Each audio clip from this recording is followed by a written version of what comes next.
अस्सलाम वालेकुम वरहमतुल्लाहि वबरकातुहू। तमाम तारीफ़ अल्लाह के लिए जो तमाम मालूम करम है। बहुत सारी चीज़ें माशाल्लाह शेख ने कवर कर दी हैं क्योंकि वक्त का तकाजा करते हुए। एक्चुअली मैं ये पॉम्पलेट कंप्लीट डिटेल से समझाने वाला था, बट शॉर्ट में हम, क्योंकि हमारा मकसद बयान करने का नहीं है क्योंकि वो हो गया है पार्ट, ये सिर्फ एक डिस्कशन का पार्ट रहेगा। तो मैं एक्चुअली आम ज़ुबान में जो है मैं ये समझाना चाह रहा था कि जो है अब ज़कात को निकालना है तो ना किस पे निकालना है। तो इसका एक वैल्यू उन्होंने बताया कि देखो आपके पास जो भी पैसा हमारे पास कैसा रहता है, या तो आपके पास जो है बैंक में अकाउंट, सेविंग अकाउंट्स में या करंट अकाउंट में आपके पास पैसा रहता है, या कैश की शक्ल में आपके पास पैसा रहता है। अब ये जो पैसा है इसके ऊपर गाड़ी से बदे जितना भी वैल्यू है उसका 2.5% डायरेक्टली इंटू 2.5% डालेंगे, उसका आपको अलग से निकल जाता है, तो उसको आप लिख लो। और दूसरी बात, गोल्ड जो है, वो गोल्ड में आपके पास कितना गोल्ड है, 24 जो है कैरेट गोल्ड, या जो है 19 है, अपना 18 के है, या जो है 24 के है। इसको आप अलग अलग करो क्योंकि जो जेवर है सिर्फ जेवर के ऊपर जक़ात है। जब हम 18 कैरेट गोल्ड लेते हैं तो उसके अंदर मेटल होता है, उसके ऊपर जक़ात नहीं है। या हमारे पास पूरा हीरे की ज्वेलरी है जिसके अंदर सोना ही नहीं, तो हीरों के ऊपर जक़ात नहीं। तो बहुत छोटी-छोटी चीज़ें हैं। या हमारे पास प्लैटिनम है, उसके ऊपर ज़कात नहीं है। ज़कात सिर्फ़ सोने पे और चाँदी पे है। अच्छा, ये सारी जो चीज़ें हैं, एक बहुत बड़े आलिम हैं, इन्हों खुद भी जो है अबू यासिर अमीनुर रहमान बोल के, उम्र मदनी है। तो इनके पूरे पम्पलेट्स में लाया हूँ, उसमें काफ़ी डिटेल से उन्होंने जो है छोटी-छोटी चीज़ों को कैसे कैलकुलेट करना है वो बताया है। तो पहले हमने कैलकुलेट कर दिया पूरी जो करेंसी हमारे पास कैश की शक्ल में है या बैंक की शक्ल में है। आपने डायरेक्टली आपके पास जितना भी सेविंग्स है उसको 2 इंटू 2.5% लाएँगे तो वैल्यू आ जाएगी। तो कैश आपने लिख दिया। सेकंड आप लिख देंगे गोल्ड।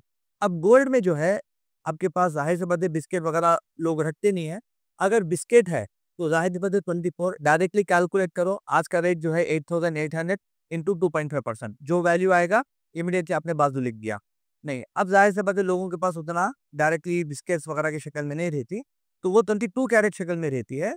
तो आप ज्वेलरी शॉप को लेके जाके उसमें आप बताना है कि भई देखो इसके अंदर जो है गोल्ड कितना है। तो उन्हों क्या करते हैं, वो कंकर हटा के गोल्ड का वैल्यू डालते हैं। और आपको जो है जब समझो कि आपने 1 लाख रुपए का कोई गोल्ड का चेन आपने ले लिया, एक हार ले लिया, तो उसके अंदर क्या-क्या रहता, मेकिंग चार्जेस रहता, जीएसटी रहता, और जो है वो कंकरों का भी पैसा रहता, गोल्ड का भी पैसा रहता। आपको सिर्फ गोल्ड का निकालना है तो कंकर, जीएसटी, वेस्टेज ये सब निकाल के जो प्योर गोल्ड होता है, जो भी वैल्यू उन्हें बोलेंगे आज का जो रेट है, उसका कैलकुलेट करके गोल्ड का वैल्यू आपने डाल दी। अब जितना भी आपके पास गोल्ड और सिल्वर, अच्छा कितना गोल्ड, ज़ाहिर-सी बात है जो शेख ने बताया था कि इसके अंदर भी बताया है कि जो मिकदार है वो अ 85 ग्राम्स, यानी अगर आपके पास सोना 85 ग्राम्स है, पूरा मिला के निकाल के 85 ग्राम्स है, और चांदी 595 ग्राम्स के बराबर आपके पास चांदी है, तो आपको ज़ाहिर-सी बात है ज़कात निकालना ही पड़ेगा। अच्छा, इसके अलावा जो है ज़कात साल में खमरी जो है साल जो बोलते हैं ना, इस 1 साल को शेख ने बहुत अच्छे तरीके से समझाया, बट याद रखना थोड़ा मुश्किल होता है।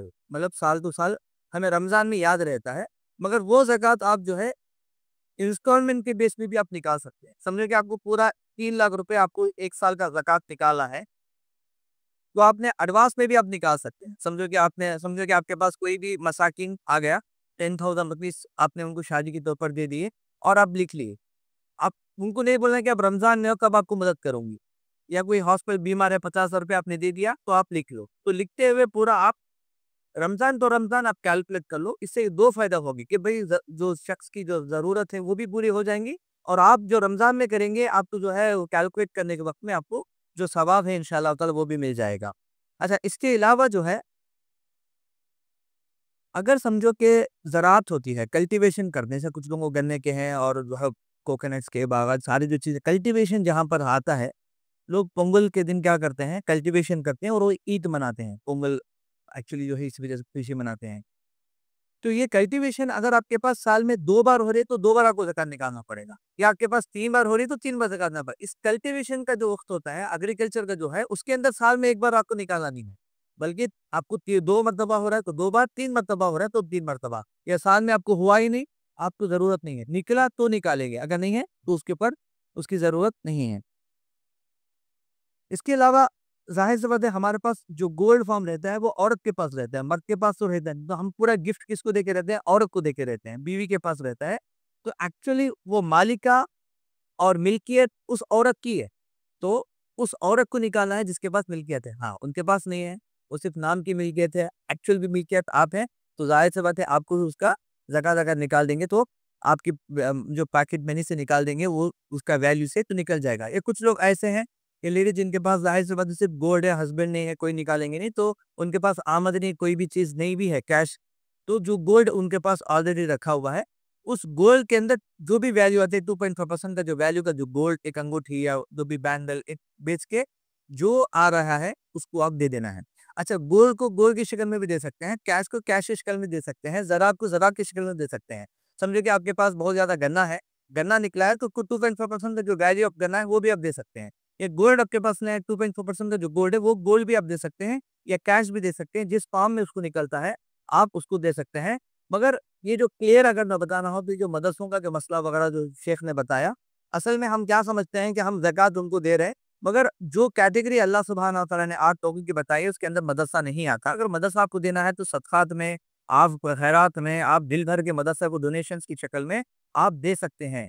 मगर ज़कात जो है ना, आप जो अल्लाह सुब्हानहू व तआला ने जो बोला है, ये क्या है, देखो असल में क्या करते हैं ऐसे लोग घुमा-फिरा के, सब धोखा दे के, गोलमाल करके, किसको गोलमाल कर रहा है? अल्लाह सुब्हानहू व तआला को राज़ी करना है। अब मैं आपको मिल्कियत बना देता हूँ कि भई आप मेरे मदरसे के जो बच्चे हैं, मैं आपको 1 करोड़ रुपए दे दिया, मदरसे के नाम पे। आप 1 दिन के मालिक, आधे घंटे के अंदर आप फिर वही ज़कात के मुस्ताक हो गए। आपके अकाउंट से मेरे अकाउंट को आ गया मदरसे के। ये सब जो गोलमाल वगैरह नहीं करे। जैसे डायरेक्टली जो अल्लाह सुब्हानहू व तआला जो बोलता है कि जो मुस्तहक़ है, उन तक आपका जो है माल पहुँचना चाहिए, ताकि नेक्स्ट ईयर उनको जो है, वो खुद बिज़नेस करके ज़कात देने वाला बन जाए। ऐसा ना हो कि मतलब वो ज़िंदगी भर ज़कात लेता रहे। अब बहुत सारे लोग ऐसे होते हैं, उनके पास सारी चीज़ें रहती हैं।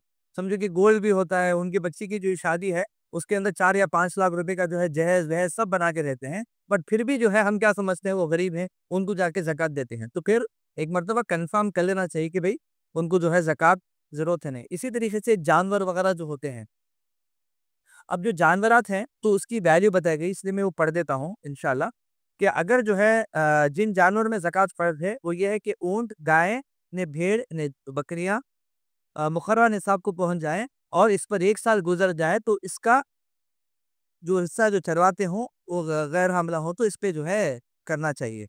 तो इसके अंदर बताया गया है कि ऊँटों का जो कम से कम जो है निसाब 5 और गाय जो है कितने होनी चाहिए 30 और भेड़िया 40, यानी इतनी मकदार में आपके पास जानवर हैं तो आपको जो है ज़कात निकालना है। इसी तरीके से ज़र्री पैदावार में जो है ज़कात का बताया गया कि 652 किलोग्राम के बराबर, 650 पर 2 किलोग्राम के बराबर आपके पास जो है ज़मीनी पैदावार हो रही है, तो उसका जो है वहाँ पर 2.5% नहीं, आपको 10% आपको ज़कात निकालना पड़ेगा। तो क्योंकि जो वैल्यू है कैश करेंसी इसके अंदर 2.4% है, जो ज़रात होता है उसके अंदर आपको 10% निकालना पड़ेगा। और समझो कि उसके अंदर भी एक मसला ये है कि समझो कि बारिश के ज़रिए से और कुदरती बारिश होने की वजह से जो है आपको मतलब जो है आपने कोई ज़्यादा काम नहीं किया, मेहनत नहीं किया और कुदरती बारिश के ज़रिए से ज़रात हो रहा, तो उसपे आपको 10% निकालना पड़ेगा। अदरवाइज़ आप मेहनत कर रहे हो, बारिश उसमें नहीं आ रही, आप जो है कुआँ खोद रहे हो, फिर वहाँ से आप जो है पानी निकाल के पंप के ज़रिए से कर रहे हैं, तो आपको वहाँ पर 5% जो है ज़कात निकालना काफ़ी हो जाएगा। अच्छा, दूसरी बात ये है कि कभी-कभी ज़कात कैसा निकालना है, इसके ऊपर भी बताया कि जो सीधा जो तिजारती जो सामान होता है, हम समझते हैं कि जो कैश वैल्यू है सिर्फ़ उस पे निकालना है, नहीं। आप बिज़नेस के लिए जो ऑलरेडी रखे हैं, जैसे मेरे पास कुछ मेडिसिन्स हैं, तो मेडिसिन्स की मेरा स्टॉक वैल्यू क्या है? मेरा क्योंकि मैं डॉक्टर हूँ, तो मेरे मेडिसिन्स हैं। कुछ लोगों के पास लेदर होता है, तो लेदर उनके पास स्टॉक में रहता है, जो वो इन फ्यूचर में सेल करेंगे।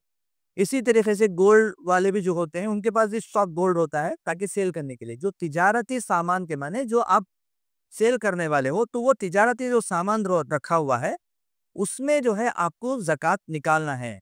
और कैसा निकालेंगे? समझो कि जो करंट एग्ज़ैक्टली जो वैल्यू है, उसका जो है अगर आपने 2.5% आपने जो है डायरेक्टली निकाल लिया या अदरवाइज़ ऐसा था कि उसमें आपने खर्च दिया है कहीं से, मतलब जो है लोगों के पास खर्च लेके भी हम क्या करते हैं, वो माल जमा करते हैं, तिजारती सामान, वो खर्च जो भी है वो सब निकाल के जो वैल्यू आती है, उसमें से आपको 2.5% आपको निकाल देना है। ऐसा नहीं कि जो नकद रखा हुआ है इसके ऊपर, जितने भी आपका खर्च है।